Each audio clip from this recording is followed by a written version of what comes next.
শুক্রবার দুপুর 1:45 নাগাদ কলকাতায় তৃণমূল ভবনে সংবাদ মাধ্যমের মুখোমুখি হলেন রাজ্যের মন্ত্রী শশী পাজা এবং তৃণমূল নেতা অরূপ চক্রবর্তী। এদিন কেন্দ্রীয় সরকারের সিএএ ও এনআরসি আইনকে দানবিক আইন বলে কটাক্ষ করলেন অরূপ চক্রবর্তী। তিনি বলেন, এই আইনের শিকার হয়েই কার্যত মৃত্যুবরণ করতে বাধ্য হয়েছেন দেবাশিস সেনগুপ্ত। যে ঘটনা শিউরে উঠেছে আমাদের রাজ্য তথা গোটা দেশ। আমাদের এক সহনাগরিক দেবাশিস সেনগুপ্ত মাত্র 37 বছর বয়সে এই তরুণ তরতাজা প্রাণকে অকালে চলে যেতে হয়েছে কার্যত কেন্দ্রীয় সরকারের যে দানবিক আইন সিএএ এবং এনআরসি, এই আইনের শিকার হয়ে কার্যত তার মৃত্যুবরণ করতে বাধ্য হয়েছে। গতকাল দুপুরবেলা যখন আমার কাছে খবর আসে তার পরিবার ডেড বডি হ্যান্ডওভার সার্টিফিকেট নিতে আসেন, তখন আমরা জানতে পারি তার পরিবারের থেকে যে দীর্ঘদিন ধরে যবে থেকে সিএ এর অ্যানাউন্সমেন্ট হয়েছে তবে থেকে ছেলেটির মধ্যে প্যানিক অ্যাটাক হচ্ছিল এবং এর আগে যখন 2019 সালে একইভাবে এনআরসির কথা বলা হয় তখনও নাকি এই ছেলেটির মধ্যে এইরকম আচরণ লক্ষ্য করা গিয়েছিল। ছেলেটি বারবার বলতো ওর জন্মের সার্টিফিকেট নেই, যদিও ছেলেটির জন্ম কলকাতায়, ওর বাবা বাংলাদেশ থেকে এসেছে, ওর বাবার বার্থ সার্টিফিকেট ও কোথায় পাবে।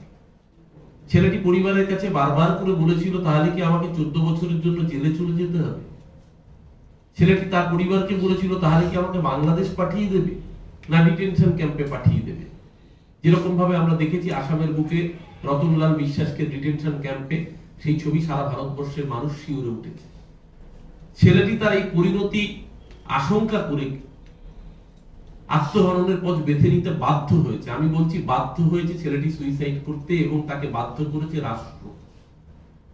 যারা সিএ এর মতো দানবিক আইন করে, আপনি বলছেন সিএ নাকি নাগরিকত্ব দেওয়ার আইন, তাহলে আপনার দলের নেতা বনগাঁর সাংসদ কেন্দ্রীয় মন্ত্রী শান্তনু ঠাকুর তিনি বলছেন তিনি সিএ তে আবেদন করবেন। সিএ তে আবেদন করার অর্থ হচ্ছে প্রথমেই আপনি স্বীকার করে নিচ্ছেন আপনি ভারতবর্ষের নাগরিক নন, তাই আপনি নাগরিকত্ব চাইছেন। তাহলে যদি আপনি ভারতবর্ষের নাগরিকই না হন, তাহলে শান্তনু ঠাকুর কি করে ভারতবর্ষের ভোটার লিস্টে নাম তুললেন? ভারতবর্ষের ভোটার লিস্টে নাম তুলে কি করে তিনি কেন্দ্রীয় সাংসদ হলেন এবং কেন্দ্রের মন্ত্রিসভার সদস্য হলেন? যদি তিনি ভারতবর্ষের নাগরিক না হন, তাহলে যে মানুষের ভোটে তিনি নির্বাচিত হয়েছেন তাহলে তার কেন্দ্রীয় মন্ত্রিত্ব পদটাই অবৈধ। যাদের ভোটে দেশের প্রধানমন্ত্রী নির্বাচিত হয়েছেন তাহলে নরেন্দ্র মোদীর প্রধানমন্ত্রীর পদটাই অবৈধ।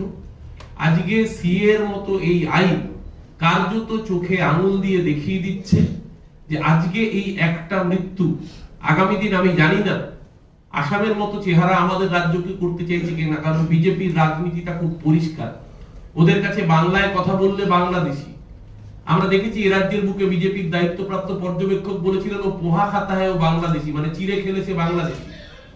আমি দেখেছি অন্য রাজ্যে যখন এ রাজ্যের বুক থেকে কেউ রাজমিস্ত্রির কাজ করতে যাচ্ছেন, সে বাংলা ভাষায় কথা বলছে বলে তাকে ধরে পেটানো হয়েছে, থানায় আটকে রাখা হয়েছে। আমরা দেখেছি এ রাজ্য থেকে যখন অন্য রাজ্যে কাজ করতে যাচ্ছে বিজেপি শাসিত রাজ্যগুলোতে, মূলত সেখানে বাংলায় আধার কার্ডে লেখা থাকলে তাদেরকে বাংলাদেশি বলে চিহ্নিত করে অন্যরকম ভাবে ট্রিটমেন্ট করা হচ্ছে।